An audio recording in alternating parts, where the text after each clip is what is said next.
Boa tarde. Nós somos alunos do quarto período do curso de Licenciatura em Matemática. Essa é a disciplina EAD 1523, Seminário 2, Álgebra e Aritmética.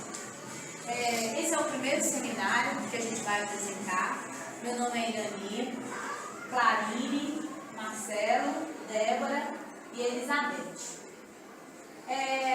Nós fizemos uma pesquisa, um levantamento bibliográfico de como surgiram a aritmética e a álgebra nos programas curriculares no Brasil.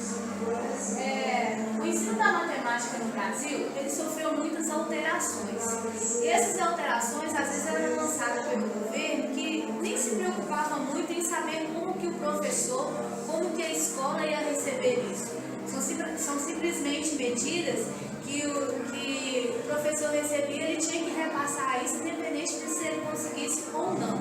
Então, toda mudança que era feita, não tinha essa preocupação em estar vendo a condição do aluno, vendo se o professor estava se adaptando a essa nova mudança, então não tinha muito essa preocupação.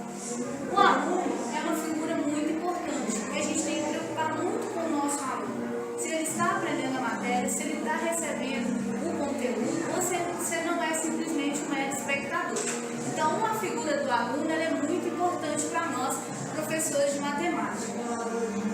A aprendizagem da linguagem álgebra, ela às vezes costuma ser bastante difícil, porque passando da algébrica passando da aritmética para a algébrica, então às vezes o aluno tem uma certa dificuldade de assimilar isso.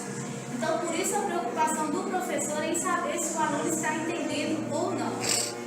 Então, procuramos nesse estudo fazer um levantamento de como surgiu então a aritmética e a álgebra no Brasil. No Brasil, o ensino de matemática ela iniciou no Brasil colônia e devido a necessidades militares. Então, a coroa portuguesa precisava instruir os seus militares e isso foi introduzido no estudo da matemática. José Fernandes foi um militar português e ele criou então as primeiras obras que envolviam o conhecimento de aritmética e de geometria. Em 1578, na cidade do Rio de Janeiro, o escrivão Francisco Lopes lecionou aritmética para turmas particulares e porque nas escolas elementares não havia essa modalidade de ensino. Então, porque não passava-se de 4 operações algébricas. Em 1605, foram ensinados aritmética no Colégio de Salvador, no Rio de Janeiro, Recife, e alguns tópicos eram ensinados como razões, proporções e geometria euclidiana.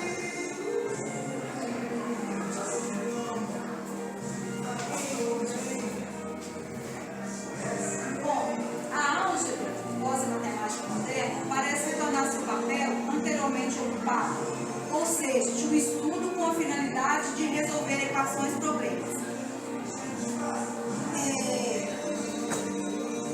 Esse não é o anterior. Mas passou, você mandou passar, você vai passar mesmo. Você está enxergando, não? Vou ver isso. Eu não vou voltar a falar nada. Lá o Marcelo corta. O ensino da álgebra. O ensino da álgebra chegou ao Brasil em 1772, mediante um alvará de Marquês de Pombal, foi criado as aulas rédeas. Através disso, as aulas elas eram ensinadas separadamente, isoladamente, a aritmética e a álgebra. E havia muitas dificuldades para encontrar professores. A preocupação legal em introduzir a álgebra no ensino brasileiro ocorre com a Carta Régia de 19 de agosto de 1799. Com essa carta, a álgebra aritmética passou a fazer oficialmente parte do ensino secundário brasileiro. Na década de 60, iniciou o movimento da matemática moderna. Com esse movimento, antes desse movimento, a álgebra era ensinada de forma mecânica e reprodutiva, sem clareza nenhuma. Com esse movimento, a álgebra ganhou lugar de destaque. A álgebra pós-matemática moderna parece retornar seu papel anteriormente ocupado, ou seja, de um estudo com a finalidade de resolver equações e problemas. Apesar da álgebra ter um grande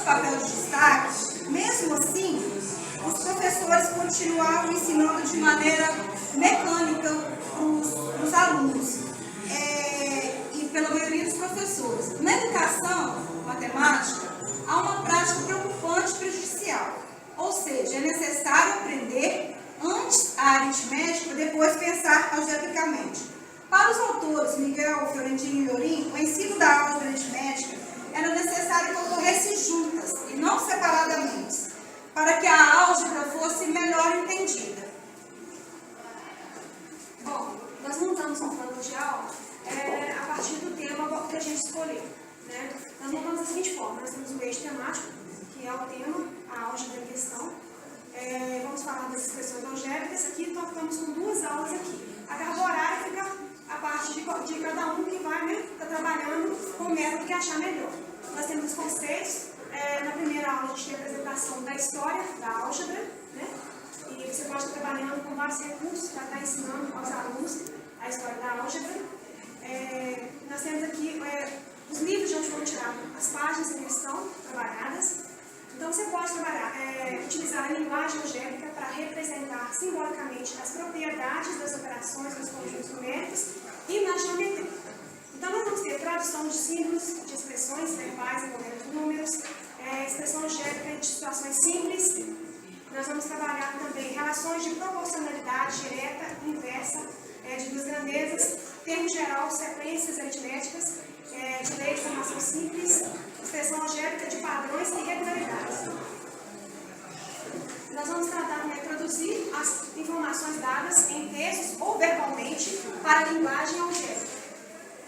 A tradução de símbolos, de expressões verbais envolvendo números e representar algebricamente expressões verbais. Vamos trabalhar com operações das expressões algébricas, conceitos de monômio e polinômios. Também vamos ver uma parte histórica dessa situação também. A gente vai ver grau, semelhança, adição, multiplicação e divisão dos monômios. Vamos compreender o grau de monômio, a semelhança e adição de monômios, efetuar a multiplicação de monômios, divisão, explicar e aplicar a regra da divisão de um monômio por um monômio e dividir coeficiente por coeficiente e parte literal com parte literal. Alertar os alunos que ao dividir as partes literais têm que estar atentos às propriedades que diz que base igual na divisão repete a base e subtrai os expoentes, potenciação de monômios e dar alguns exercícios de fixação. Bom, como minha amiga explicou, nós fizemos um plano de aula baseado em um livro que foi adotado para aplicar-se uma aula. Baseado em aulas em uma sala de aula, nós teríamos que o grau de um polinômio, adição, multiplicação, divisão e subtração de um polinômio. Nesse conteúdo aqui, nós especificamos 2 horas aulas para o aluno, sendo que nessas 6 horas aulas, nessas 6 horas aulas, nós temos que passar para o aluno todo esse conteúdo, vendo que se o aluno não fixar direitinho nos exercícios de fixação, nós temos também que relevar muita coisa, porque muitas vezes nós temos numa sala de aula alguns alunos que são rápidos para pegar uma matéria e outros não. Nós não podemos simplesmente olhar os alunos que têm facilidade, mas também tentar fazer na sala acompanhar o raciocínio que está sendo mostrado. O outro seria reconhecer um produto notável. Nós colocamos para esse conteúdo 4 horas aulas, na forma distinta de desenvolver produtos notáveis, propriedades, utilização de regras, quadrado da soma de 2 termos, quadrado da diferença de 2 termos, o cubo da soma de 2 termos, o quadrado da soma de 3 termos. Mais uma vez, 4 horas aula é aquilo que eu continuei falando. Muitas vezes nós temos que ter paciência com os alunos que estão conosco. É um tempo razoável para um tanto de matéria considerável e que nós acreditamos que seja suficiente o aluno passar. Nós colocamos 3 horas aulas para fatorar um polinômio, compreender a fatoração de agrupamento, fatoração de diferença de 2 quadrados, fatoração de um trinômio.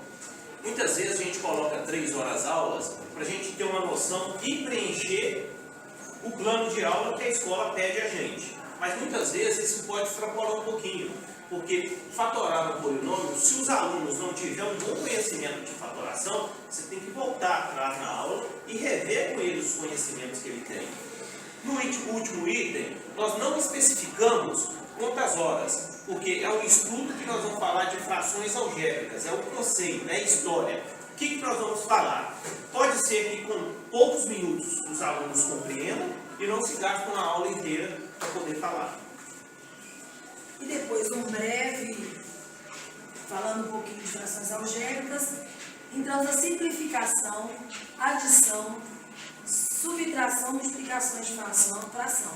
E a intenção é que o aluno compreenda as frações algébricas, efetue simplificação de frações, adição, subtração, multiplicação e divisão de frações algébricas. E também teremos o exercício de fixação. Agora, equações do primeiro grau. Tem os conceitos, com 1 hora aula, tem a história, a apresentação das equações com uma sentença matemática, por uma igualdade que envolve números desconhecidos e representados por números. Logo após, temos o conteúdo para resolver uma equação de primeiro grau, mediante de 3 aulas. O que é uma equação? O aluno compreendeu a solução de uma equação de primeiro grau como uma incógnita. A terminologia corresponde ao primeiro membro, segundo membro, incógnita, temos e mais alguma coisa. Reconhecer e resolver uma equação de primeiro grau. Determinar o conjunto, solução das equações de primeiro grau. E vem logo em seguida os exercícios de fixação.